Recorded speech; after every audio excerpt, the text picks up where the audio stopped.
Não confunda hérnia umbilical com onfalocele.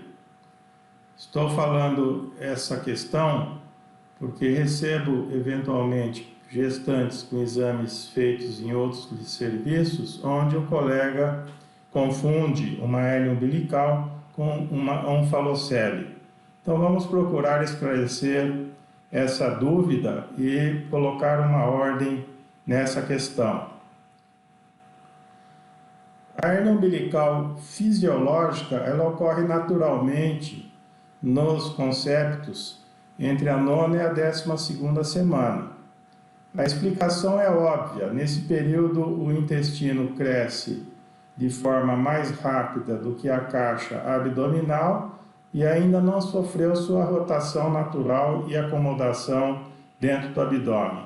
Como o anel umbilical nesse período está aberto, o intestino acomoda dentro do cordão, que funciona como uma válvula de escape para não haver complicações por encarceramento das vísceras dentro do abdômen. Na 11ª e 12ª semana, o abdômen cresce numa velocidade maior do que o conteúdo, o intestino sofre sua rotação natural e acomodação, com isso ele recolhe e o anel umbilical se fecha, então corrige a hérnia funcional. Caso persista intestino dentro do cordão após a 12ª semana, portanto em exames feitos com 13 semanas ou mais, nós passamos a considerar como uma hérnia umbilical congênita. Vejam esse caso aqui, uma gravidez de 18 semanas, onde nós temos o intestino dentro do cordão, com os vasos umbilicais associados com as alças intestinais, num feto que também tinha uma hérnia diafragmática. Portanto, uma associação, uma hérnia diafragmática associada a uma hérnia umbilical. Sempre que encontramos associações, nós temos um risco maior de questões genéticas, como aneuploidias e doenças gênicas. Por isso que é importante fazer uma busca obsessiva por todos os tipos de desvios da anatomia e relatarmos. Vejam esse paciente, 36 semanas, com uma hérnia umbilical, o intestino dentro do cordão, vejam aqui os vasos umbilicais junto com o intestino, portanto fazendo parte interna da hérnia, e o diagnóstico aqui é de uma hérnia umbilical congênita. Esse outro feto tem também uma hérnia umbilical congênita. Vejam aqui a saída do intestino, aqui o estômago, o fígado e veia umbilical intrahepática, aqui o cordão com o intestino dentro consorciando com os vasos e associado um defeito de fechamento da coluna vertebral, uma meningocele com o saco herniário aqui bem visível.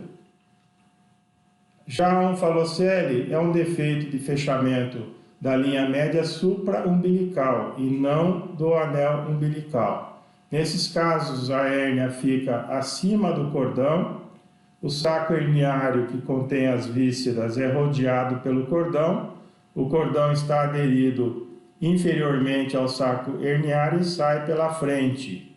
Portanto, o diagnóstico passa a ser de uma onfalocele. Veja aqui um caso com 13 semanas e meia de uma onfalocele, um ducto venoso com contração arterial reversa indicando também um risco de anomalia genética.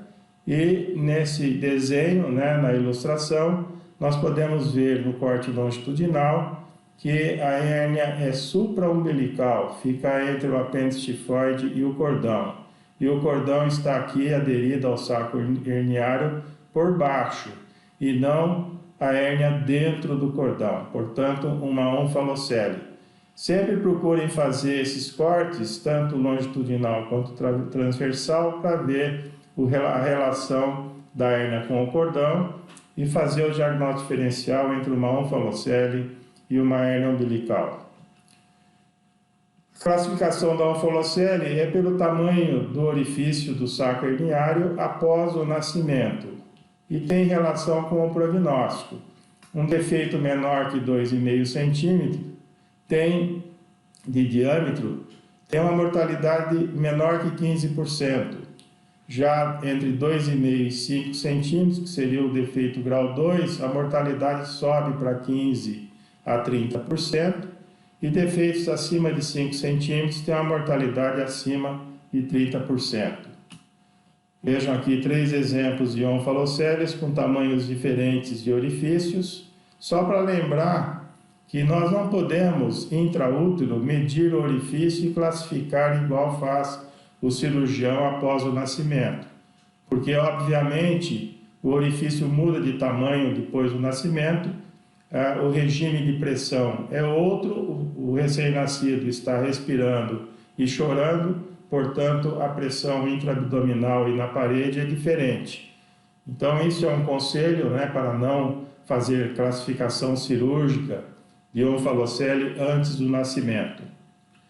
A onfalocele tem um prognóstico grave. De cada 100 casos, 21%, a onfalocele é isolada, é uma anomalia única. Nesses casos, nós temos uma taxa média de 20% de óbitos. Os outros 79%, a onfalocele vem associada com alguma malformação. Nesse grupo é importante saber o cariótipo. Se tivermos um cariótipo normal, que corresponde a 55% dos casos, nós temos uma taxa de óbito de 75%, portanto, enorme. Já uma onfalocele com cariótipo anormal, a taxa de óbito sobe para 20%, corresponde a 24% dos casos, a taxa de óbito sobe para 100%. Por isso que é importante, sempre que identificarmos uma onfalocele, a gente fazer uma avaliação global do feto para ver se tem associações com outras malformações e realizar um cariótipo no pré-natal para estabelecer o prognóstico. Uma onfalocele ou uma hérnia umbilical,